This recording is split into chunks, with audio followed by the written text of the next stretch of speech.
Hi there, we're glad you could join us. I am Isabel Masozera with the headlines. The World Bank's Food Price Index, published at the end of July this year, on the rising food prices on the international market between July 2021 and June 2022, shows that Rwanda successfully managed to increase and held it at less than 2%, while several other countries saw a jump in as much as 30%. Also coming up, the African Center for Disease Control and Prevention has officially launched in Kigali a program which will help Rwanda fulfill its promise to immunize 86% of its population against COVID-19 by the end of 2022. And an initiative to sensitize the residents of Kigali to subscribe to the community-based insurance for health, that is Mutuelle de Santé, has been put into action.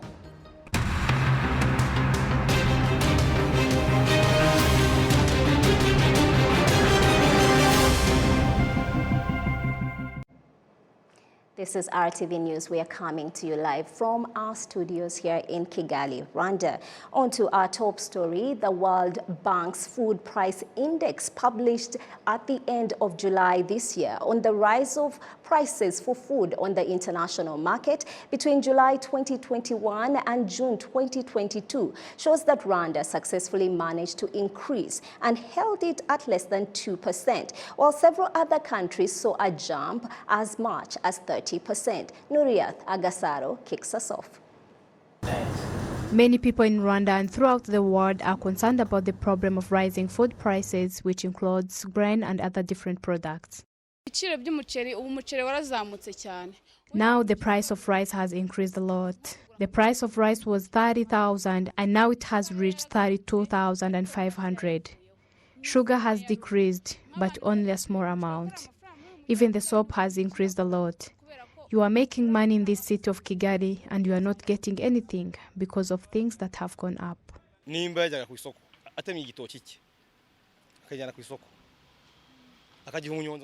If he or she went to the market to sell bananas, of course by the time they reached there, they will face higher costs, and the money they get on those bananas would not have much profit, since they do not produce sugar or sell soap or oil, so the life will be difficult for them. The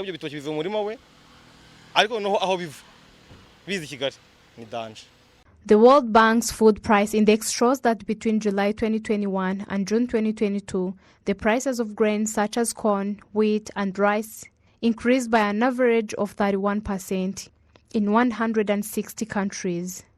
The index shows that Rwanda has tried to fight this increase due to the fact that from July last year, 2021, to April this year, food prices in Rwanda rose by less than 2%, while most countries were between 2 and 5%, and food prices by as much as 30%. Minister of Trade and Industry Dr. Ngabitsinze Jacques Chrysostome talks about what Rwanda has done to manage the increasing of food prices.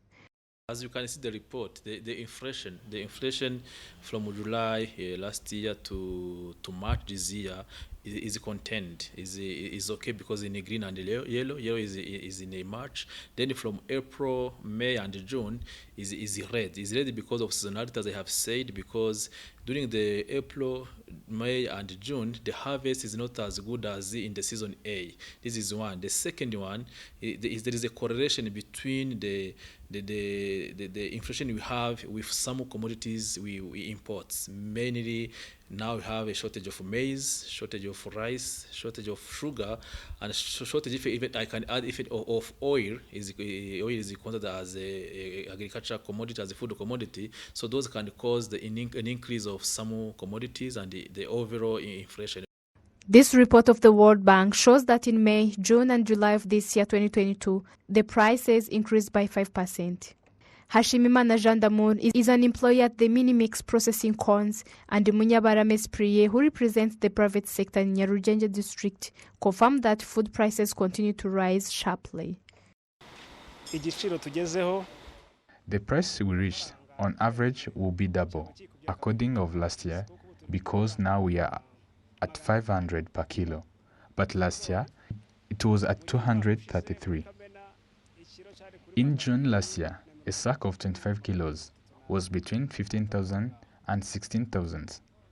But now, a sack of 25 kilos costs 22,850 Rwandan francs. So you understand that they have been going up. Everything about wheat and rice. Problem seems to be transportation. I would say, like the use of shipping line. Maybe let's say, the rice is from Pakistan. You know, it has to go by ship and come to a port of Dar es Salaam. And all has gone up. About 5 months ago, the transportation from Dar es Salaam to Kigali was $2,600 for one car that carries 27 tons. But now, it has increased due to the problem of shipping line. Transport from Dar es Salaam to Kigali has reached to $3,600. Minister of Trade and Industry Dr. Ngabisinze Jacques Chrysostome talks about the measures the country took to bring prices back down and keep them on a normal range. First one is the inspections to see if the price are not increased without any reason. The second one is the subsidy we put on for key commodities like petrol and oil to make sure that the transportation and other industries using the fuel are not increasing the cost because of the petrol. You have saw even yesterday we have put 10 billions at RWF in order to stabilize the prices. The second one is subsidy on key inputs in agriculture sector. The good one is that from the season A, if the climate change is fine, we will be having a good harvest around January, February. So for sure, for the next months, the inflation will be contained and will become to the level it was last year. The index of the World Bank shows that their country's increase in prices between July 2021 to June 2022 was severe, above 30%. Those countries include Ethiopia, Zimbabwe, Iran, Argentina, Venezuela, and Lebanon. Agasaro Nuriat, RwandaTV News. Thank you, Nuriat. Now moving on, the African Center for Disease Control and Prevention has officially launched in Kigali, a program which will help Rwanda to fulfill its promise to immunize 86% of its population against COVID-19 by the end of 2022. Take a look. The program is known as Save Lives and Livelihoods. Its mandate is to help African countries protect their population from the COVID-19 pandemic at a rate of 70%. The head of Disease Prevention and Control Department at Rwanda Biomedical Center, Dr. Tushimiye Albert, says its contribution to Rwanda's health sector will be hinged on 4 pillars. Firstly, concerning the equipment needed, the center will help us with storage and preservation, not just regarding COVID-19, but other infectious diseases too. It will also help us with the awareness campaign to educate people and examine why some people don't want to take vaccine, so that awareness focuses on addressing that problem. The third thing is immunization. It will support health workers and also provide equipment which will help us serve more people as we hope to, so that they are not affected by COVID-19. bakabona urukingo bityo tukaba tubarinze kuba bazahazwa na kino cyorezo. Health officials in Rwanda say at least more than 70% have received the first dose of the COVID-19 vaccine. 68% have already taken 2 doses, while 40% have taken their first booster dose. According to Africa CDC Eastern Regional Collaborating Centers Coordinator, the center is proud of the fact that Rwanda is among the countries leading in protecting their population and as such should be supported. Are launching this SLL as the cabinet has already announced to immunize children 5 to 11 years old and also to provide booster dose for those 60 years old and above, and also for those 50 years old and above, and are having non-communicable diseases. So actually Rwanda is targeting to reach at 86% at the end of this year. During the first phase for Rwanda, over $2 million USD is planned. So there is some discussion going on with our colleagues from Rwanda today to see if we can bring the other supports also closer. In this part of the African region consisting of 14 countries, Rwanda is the third country where the Save Lives and Livelihood program has been launched after Ethiopia and Kenya. An initiative to sensitize the residents of Kigali to subscribe to the community-based health insurance scheme known as Mutuelle de Santé has been put into action. Precious Kirezi with the details. This sensitization campaign has occurred as a result of a survey conducted by RSSB, where they pointed out the 3 districts of Kigali are lagging behind in regards to Mutuelle de Santé subscriptions. The campaign has been launched in Gasabo district as a collaborative effort between officials at the Kigali city level, Gasabo district officials, as well as RSSB. Discussions were held by sector level officials to determine what hindrances are keeping residents from fulfilling their Mutuelle de Santé pledges on time. Kandama Josephine has had her health insurance expenses financially facilitated by the government for a while due to her economic vulnerability. Today, she can now cater for her family's health insurance.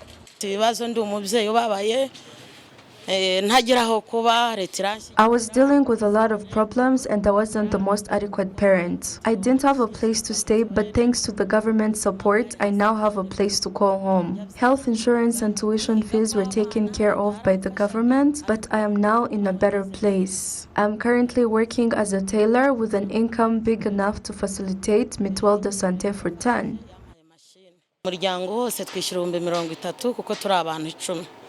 Payment delays aren't uncommon when it comes to health insurance, and it's been pointed out that this occurrence is prompted by their low incomes. I used to make payments on time, but now that my husband isn't working, making rent and paying health insurance for the kids and us on time is harder to achieve. In addition to this, not knowing what category of the Ubudehe program they belong to poses as a disadvantage. Residents have begun to understand the importance of having health insurance in handy. Mutuelle eases the process of getting health care. Getting ill at home ceases to become an option, and paying in team contributions makes it more accessible and keeps us taken care of.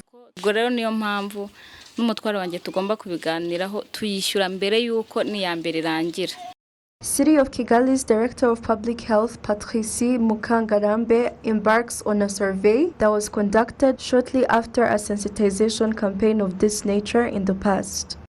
Our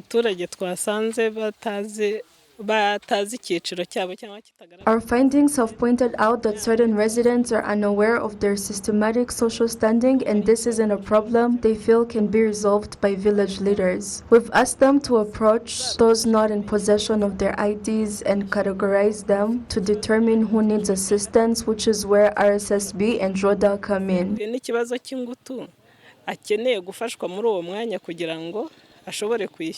An employee at RSSB's Gasabo branch has shed light on the action the government is taking to make Mutuelle de Santé more accessible.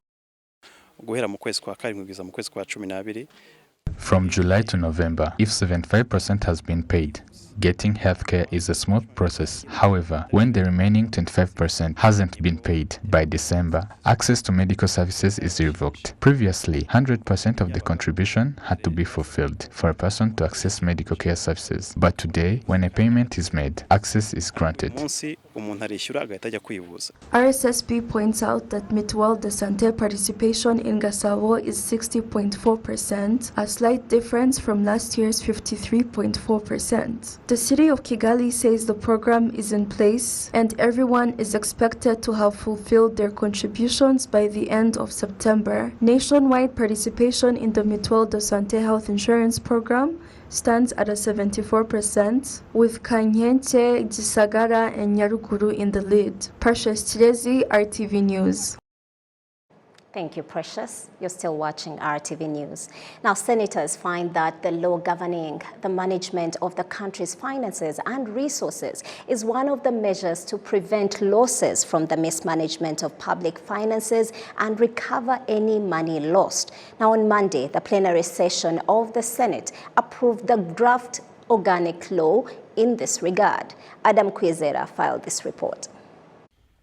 The draft organic law plans to establish Fiscal Risk Committee, which will intend to manage and prevent any situation that may cause problems for the state budget. It is also expected that the Auditor General of Public Finance will be involved in the audit of all public institutions, including those previously audited by other institutes, and report to the Parliament. Some senators appreciated this bill, but they pointed that the Auditor General of Public Finances, boards of government institutions, and Kigali City Council would get advanced capacity to implement what is in the content of this bill.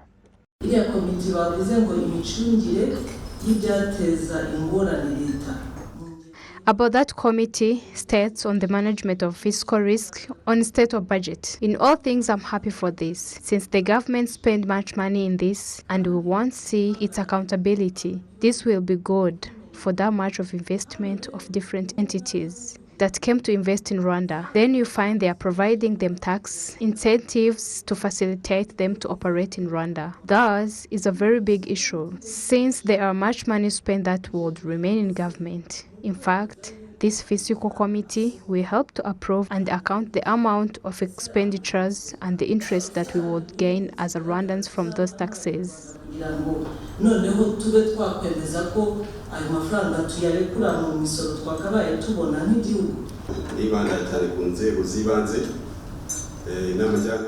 I want them to explain to us on what they are doing to make it clear, since most of the times you find some people colliding, yet to know who the council members report to, or else you did something.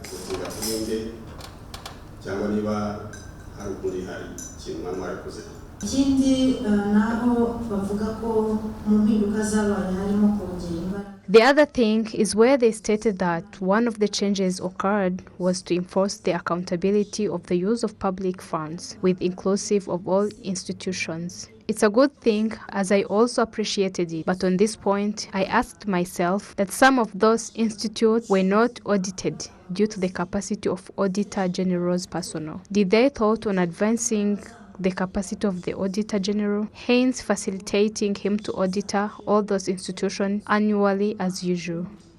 The State Minister in charge of National Treasury in Ministry of Finance and Economic Planning, Tusabe Richard, notes that way it will be necessary to increase the capacity of the institutions to be done. Kuba rero twongere akazi ikigo cya Auditor General mugeze mukuru w'imari ya leta gusuzuma ibigo byose bya leta byaba ari. For that, we advanced the capacity of Auditor General to audit all government institutions, as it will facilitate us to have general image of the public funds, on how it used, how could be productive, how it is operated, and what they request to us in order to achieve their responsibilities. As this capacity given to the Auditor General will facilitate to audit where the government has financial shares in some entities. It's another opportunity. As you ask on how they will do it, it's an institute that already established its trust, but when it becomes much, they are eligible to find the assistance to audit the operation of certain institutes, but also taking a role on preparing what will be audited, as they will also have to discuss on that report and also follow up the result from that report.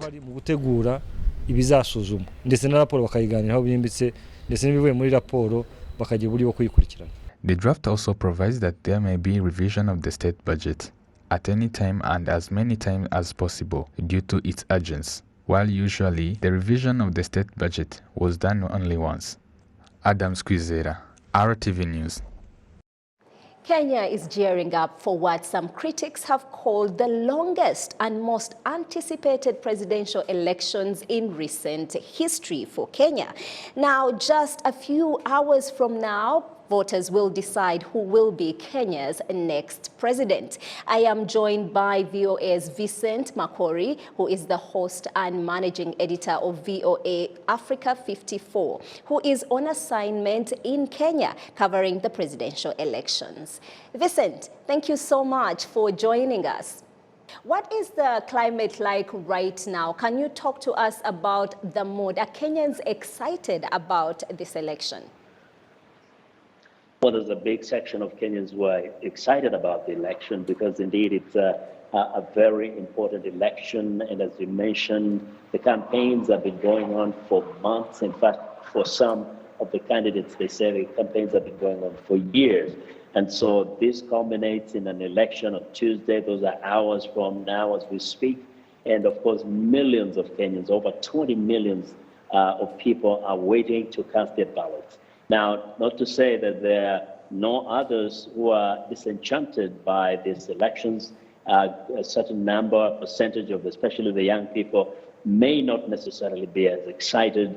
And we have had reports that there are some who are not probably going to vote because they don't see the value of participating in an election. Speaking of not seeing the value of participating this year, there seems to be such a large number of Kenyans really just not interested. And we're seeing a lot of, the critics saying perhaps it's because we're seeing the old suits coming up in newer colors. And there I'm speaking about the top candidates having been part of the previous governments. What do you make of that? Do you think that with them coming into office, possibly one of them becoming the new president, there might be change? And one of the things that has been talked about a lot is the high crisis when it comes to the cost of living and, of course, the widespread corruption. Could these be things that they might have better knowledge of how to address? Is it a good thing that they've been part of the governments before, or could it have been different to have some new blood? It kind of cuts both ways. There's some who would see it as a kind of a benefit to the country to have people who have been part of the system. They have an understanding of what are the issues that are important to the citizens, and therefore may have a better approach to addressing them.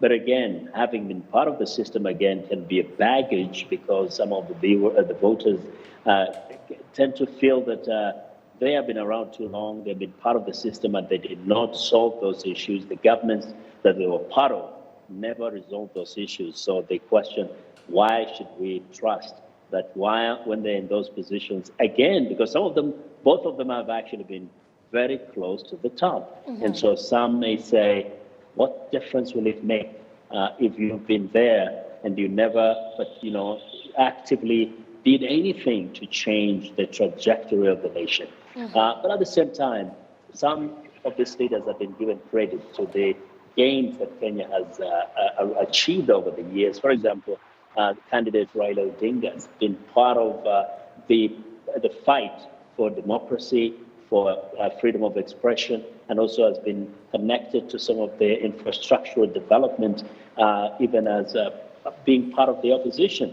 But also the deputy president, William Ruto, being part of the first term of their presidency, they initiated some things, and he takes credit to having been part of the process that led to some of the massive infrastructure that we've seen in the last year. So it is both ways. Some of the Kenyan voters wish there was a fresh person on the ballot. They were like really somebody who has fresh ideas. Well, we have two other candidates, and some people may look at them as being fresh, Wajakoya and Maure, but for some reasons they have not resonated so much with Kenyans, and therefore they have ranked quite low when it comes to the polls. So in that sense, Kenyans have been left with no choice but to choose between two people who have been around and part of the system for a while.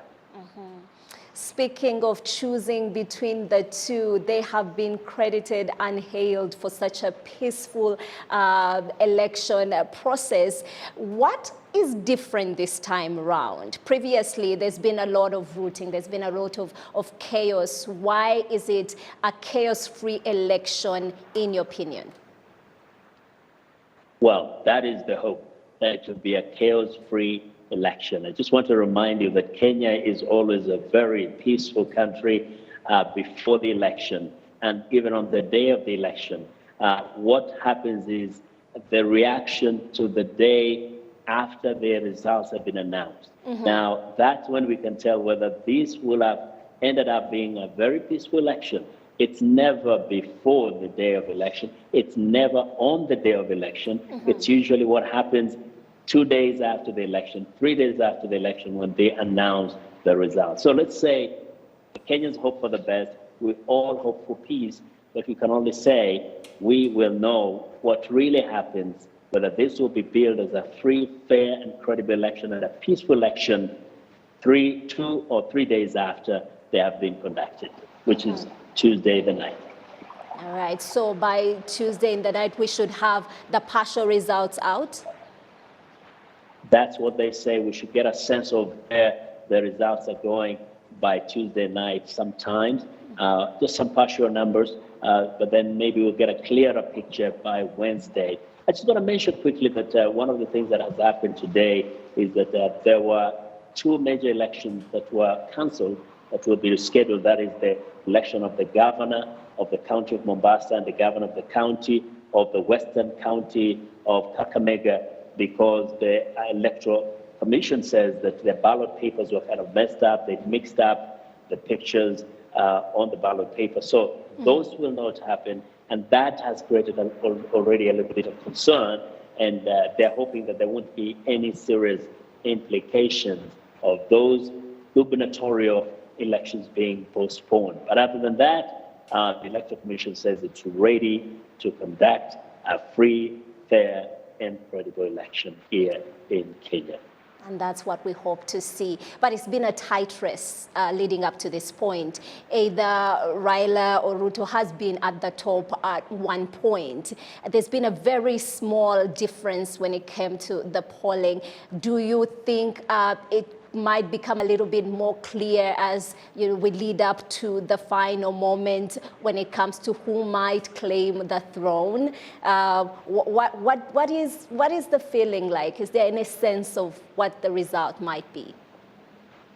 Of course, the supporters of each camp believe that their candidate is going to win in a big way, but at the same time, those who are realistic know that there were many people who had not made up their mind by the time some of the polls were being conducted. And on election day, that could throw a surprise at everybody's face.